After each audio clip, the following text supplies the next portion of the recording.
Judge Whitman sees a young black man arrive late and assumes defiance. Another disrespectful outsider to put in his place.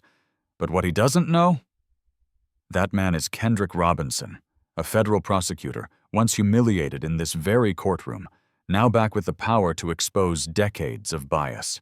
Stick around, because when the oversight team stands up and hashtag Whitman Justice explodes online, the gavel Judge Whitman clings to won't deliver order.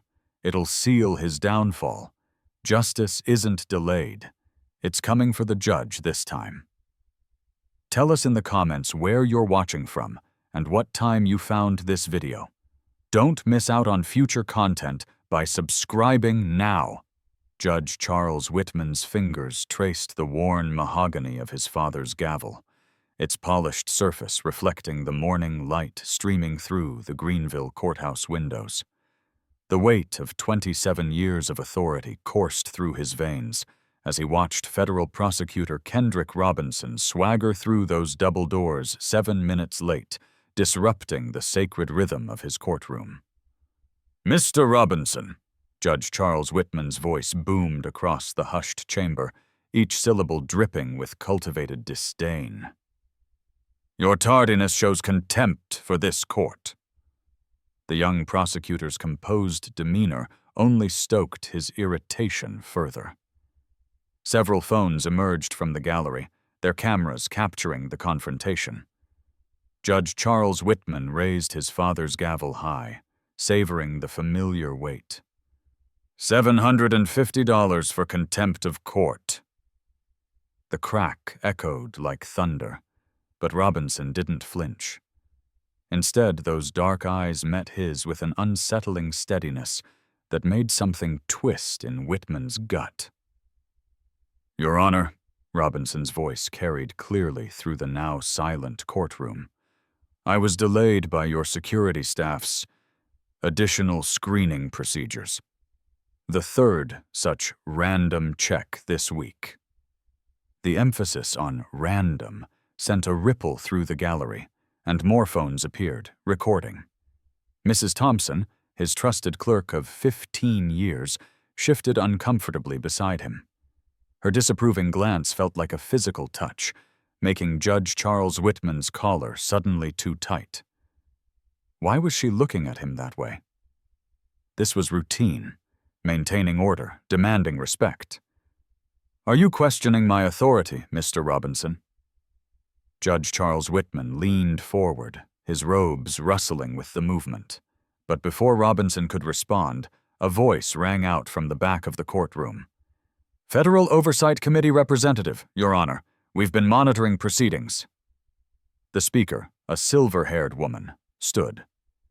"Prosecutor Robinson's case files detail concerning patterns in your courtroom's contempt citations."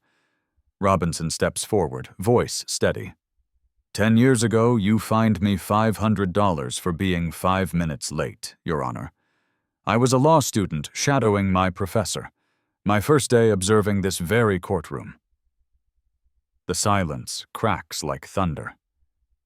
"You looked at my skin, not my student badge," Robinson says. That moment lit a fire under me.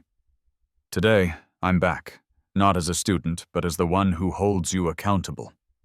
The gavel's weight seemed to double in Judge Charles Whitman's hand.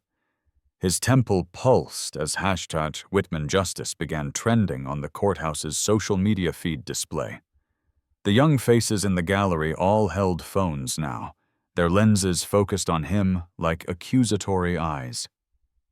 Type power check if you've ever witnessed authority being challenged. Later that evening, alone in his chambers, Judge Charles Whitman stared at his father's gavel. 27 years of power, of control, of maintaining order exactly as his father had taught him. "A judge's authority must be absolute," his father's voice echoed in his memory. But Mrs. Thompson's look haunted him, and Robinson's steady gaze had cracked something in his certainty, and for the first time in 27 years, Judge Charles Whitman wondered, what if maintaining order meant maintaining something else entirely? The viral videos were already spreading across YouTube, Twitter erupting with #WhitmanJustice. His hand trembled slightly as he polished the gavel's surface, a routine that had always calmed him. But tonight, its reflection showed something different. A man whose power might not be as absolute as he'd always believed. Would his authority survive this challenge? More importantly, should it? Judge Charles Whitman flips to the final page of the report, a single sentence handwritten by his own clerk. "Justice isn't what you believe, Your Honor. It's what they never received." The notebook slips from his hand. For a moment, the silence in his chamber feels like judgment. Not from the public, not from the press, but from the very people who'd once stood trembling before him, begging for fairness he never gave. His polished gavel sits nearby, now reflecting not light, but failure. 3 decades of rulings laid bare in cold, unforgiving statistics. Judge Charles Whitman sees his legacy dissected in percentages and pie charts. 300% higher fines for minority defendants, 85% longer sentences, 92% denial rate for their appeals. Thompson, that meticulous court clerk, had been quietly logging every decision, every disparity, building this statistical tomb brick by devastating brick. "Individual cases," Judge Charles Whitman mutters, his voice echoing in the empty chamber. "Each one different, each one justified." But the tremor in his hands betrays the lie. His father's gavel, passed down 3 generations of Whitmans who'd presided in this very courthouse, sits heavily on his mahogany desk. He remembers polishing it just this morning, as he had every morning for 27 years, a ritual of power now tainted with doubt. A notification chirps. Judge Charles Whitman's stomach lurches as #Judge on trial flashes across his phone screen. Another journalist's message. "Comment on systematic bias allegations." The words blur before his eyes. His secretary's voice crackles through the intercom. "CNN is holding on line 1, Your Honor." Running his fingers through silver hair that had grown distinguished in this position of power, Judge Charles Whitman recalls his mentor, Judge Harrison, 40 years ago. "The law is what we say it is, boy," Harrison had said, clapping young Charles on the shoulder. "That's the privilege of the bench." Now those words curdle in his memory. The notebook's statistics swirl in his mind. Minority defendants with identical records receiving months more jail time than their white counterparts. Bail set consistently higher. Objections from minority attorneys overruled at twice the rate. Each decision had seemed right at the moment, cloaked in the language of justice and procedure. But compiled here, the pattern is undeniable. "Computer error," Judge Charles Whitman whispers, though he knows Thompson's reputation for precision. "Statistical anomaly." But the numbers align with witness statements now emerging. Public defenders, court reporters, even bailiffs coming forward with stories that span decades. Stories that fit these damning patterns like puzzle pieces clicking into place. His phone buzzes again. A text from his colleague, Judge Martinez. "Charles, we need to talk. This isn't going away." Judge Charles Whitman's hand instinctively reaches for his father's gavel, seeking comfort in its familiar weight. Instead, he finds only cold brass and growing dread. A knock at his chamber door makes him start. "Your Honor?" It's Thompson, voice carefully neutral. "The Judicial Review Board requests these records by tomorrow morning." Judge Charles Whitman's throat tightens. Thompson, quiet, diligent Thompson, had been watching, recording, building this case for years, while serving coffee with a deferential smile. Looking out his window at the courthouse square, Judge Charles Whitman sees a growing crowd of reporters. Their cameras catch the afternoon sun, flashing like accusatory eyes. His father's words echo from decades past. "A Whitman on the bench means justice in Greenville." But what kind of justice had he really served? Drop a 1 in the comments if you've ever seen power slowly unravel. The statistics blur as Judge Charles Whitman slumps in his leather chair. Each ruling had seemed justified, each decision backed by precedent and procedure. But faced with this mathematical mirror, he begins to see what he'd refused to acknowledge. Not individual cases, but a pattern. Not justice, but prejudice wrapped in a judge's robes. His computer chimes with an email from the State Bar Association. Subject line: Request for comment. Systematic bias investigation. Judge Charles Whitman's hands shake as he reaches for his father's gavel, the weight of generations of Whitman judges pressing down on him like lead. Federal Prosecutor Kendrick Robinson stands before Judge Charles Whitman, watching as the color drains from the judge's face. The once mighty judge. Charles Whitman's world crumbles like a house of cards, each revelation another blow to his carefully constructed facade of authority. The whispers in the courthouse corridors grow to a deafening roar in Judge Charles Whitman's ears. Wilson's testimony plays on repeat in his mind, each word another nail in his coffin. "We saw it every day, Your Honor. Every single day." The words feel like acid, burning through decades of self-justification. Judge Charles Whitman's hand hovers over the gavel, his symbol of power, his constant companion through 27 years on the bench. But he can't touch it now. The polished wood seems to mock him, reflecting the harsh fluorescent lights like an accusatory eye. When did this beloved instrument of justice become a weapon of his prejudice? Through the courthouse windows, the growing crowd catches his attention. Their signs wave like battle flags in the autumn wind, each one bearing a face he recognizes from his courtroom.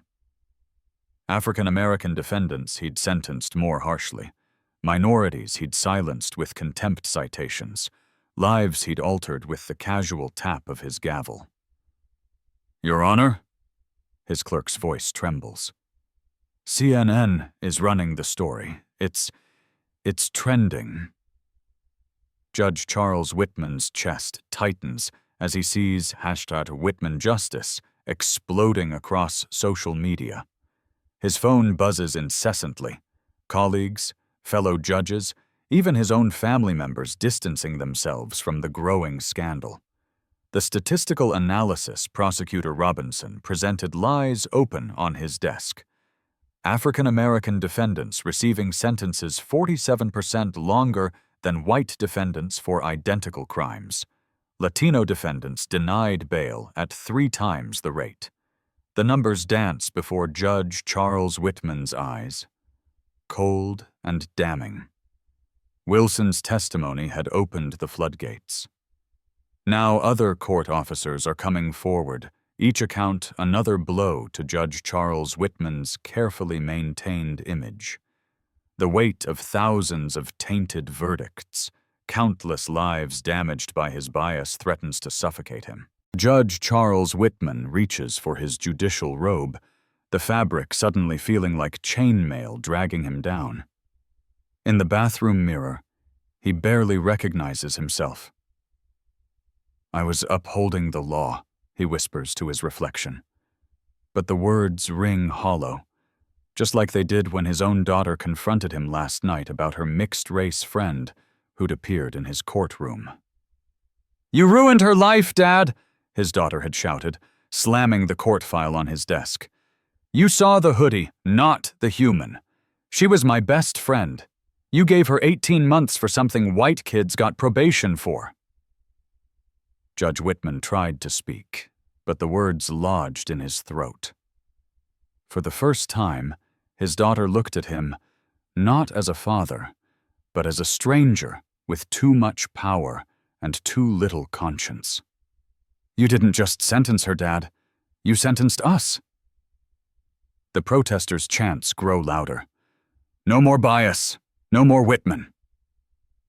Judge Charles Whitman's hands shake as he straightens his tie, a futile attempt to maintain control.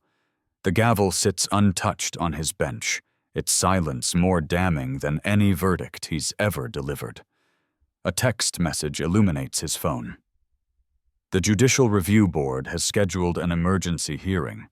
His colleagues, who once laughed at his jokes at the country club, now won't meet his eyes in the courthouse corridors. The wall of power he'd built around himself is crumbling, brick by brick. Drop a like if you've ever seen justice fail.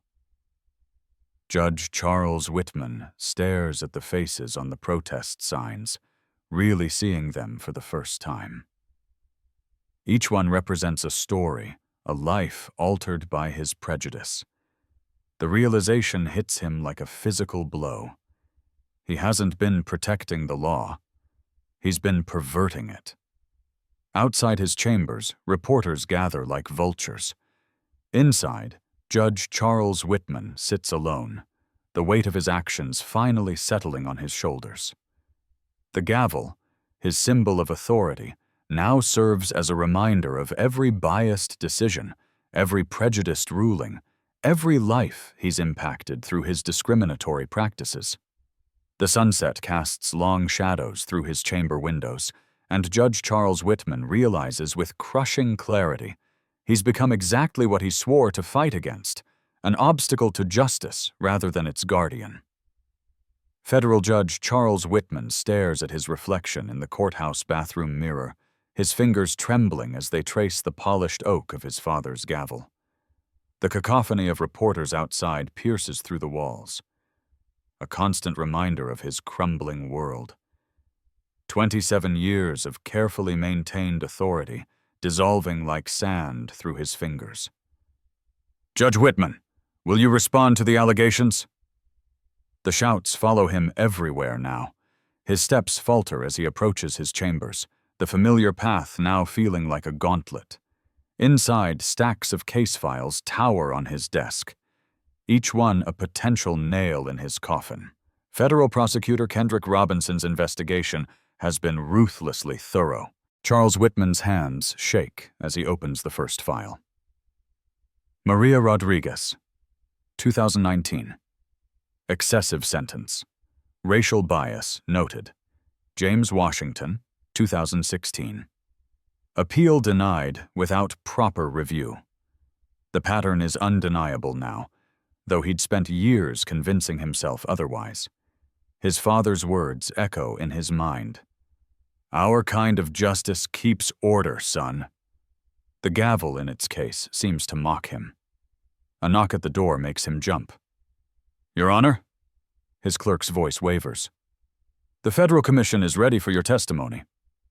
The walk to the hearing room feels endless. Charles Whitman clutches his father's gavel one last time before setting it down. As he pushes open the heavy doors, camera shutters explode like gunfire. Kendrick Robinson sits at the center table, calm and composed. Everything Whitman no longer is. "Judge Charles Whitman," Robinson's voice carries through the packed room. "Please explain the disparity in sentencing between white and minority defendants in your courtroom over the past decade." The evidence appears on screens around the room. Graphs, statistics, testimonies. Each slide hammers another crack in Whitman's carefully constructed facade.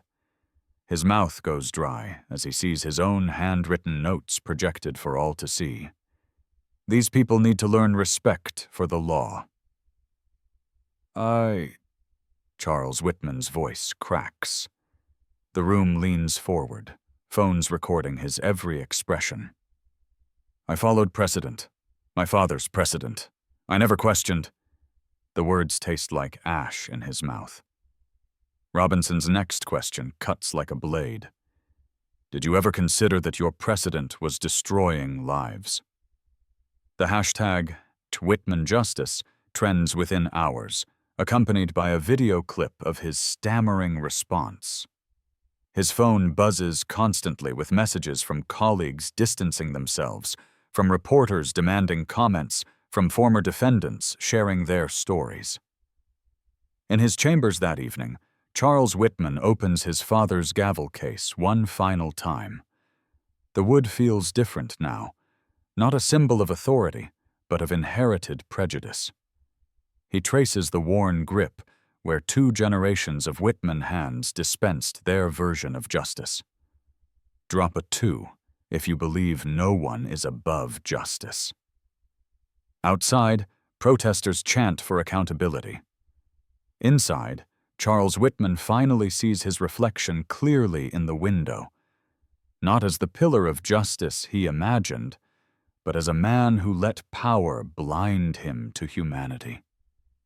The gavel sits heavy in his hands, a weight he can no longer bear. Tomorrow, he will resign. Tonight, he must face the truth of 27 years of willful blindness. The sound of his father's gavel being placed in its case for the last time echoes through his empty chambers, a final judgment on a legacy of injustice. Federal Judge Charles Whitman's hands trembled as they released the golden-trimmed fountain pen, the scratching of nib against paper fading into a deafening silence. 24 hours ago, he would have called this office his sanctuary. Now, the weight of decades of bias pressed against his chest like a physical force, making each breath a conscious effort. The resignation letter lay before him, his signature still glistening wet on the pristine page. How fitting that his final act in this chamber would be to judge himself. In the polished surface of his cherished gavel, his symbol of authority for 30 years, Federal Judge Charles Whitman caught his reflection, aged and haunted. "Tin, the evidence was always there," he whispered to the empty room, his voice carrying the hollow echo of defeated authority. "Every motion I denied, every harsh sentence I imposed, every time I saw Robinson's face twist with contained fury, I knew. I just chose not to see." The morning sun filtered through the courthouse windows, casting long shadows across the Persian rug, where countless defendants had stood trembling before him. Federal Judge Charles Whitman reached for the gavel one last time, its familiar weight now burning in his palm like a brand of shame. "This instrument of justice," he mused, carefully placing it in the velvet-lined box prepared by the Ethics Center curator. "I wielded it like a weapon of control. Robinson wasn't just fighting my rulings, he was fighting for the soul of this institution." His phone buzzed. Another news alert. Whitman Falls was still trending, accompanied by footage of yesterday's dramatic confrontation. Federal Judge Charles Whitman forced himself to watch it again, his own face contorting with rage, then crumbling in revelation as Robinson presented the statistical evidence of his biased sentencing patterns. Type, "Justice prevails if you believe every system can be reformed," flashed across his screen, followed by thousands of responses. The institutional audit would begin tomorrow. His cases would be reviewed, his patterns scrutinized, his legacy dismantled. Yet for the first time in his career, Federal Judge Charles Whitman felt something approaching peace. "Let them display this gavel," he declared to the empty chamber, his voice stronger now. "Let it stand as testament that no position is too elevated for accountability, no power too entrenched for change. Robinson showed me that maintaining order at the cost of justice is no order at all." Federal Judge Charles Whitman stood, straightening his robes one final time. The walk through the courthouse corridors awaited, past the prosecutors he'd favored, past the defenders he'd dismissed, past the very bench where his prejudices had shaped so many lives. "Share this story," he whispered, "not because I found redemption, but because the system must never stop examining itself. The truth I learned too late. Justice isn't about preserving power. It's about protecting humanity." As Federal Judge Charles Whitman approached the courthouse steps, cameras flashing in the morning light, he noticed Robinson waiting quietly by the Ethics Center entrance. Their eyes met briefly, and in that moment, he understood. His fall would become another foundation stone in the edifice of reform. Have you witnessed a powerful figure face their truth? Comment below. Scrolled across screens nationwide as Federal Judge Charles Whitman descended the steps of power for the last time, leaving behind a legacy not of authority maintained, but of justice restored. The gavel would indeed be displayed, but not as a symbol of power. Instead, it would stand as a reminder that even the highest must bow to truth, that change begins with acknowledgement, and that justice, true justice, knows no prejudice.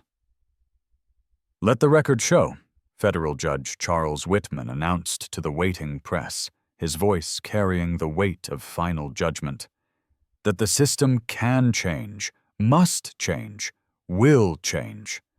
The verdict on my tenure is clear, guilty as charged. May those who follow learn from my failures and do better than I did."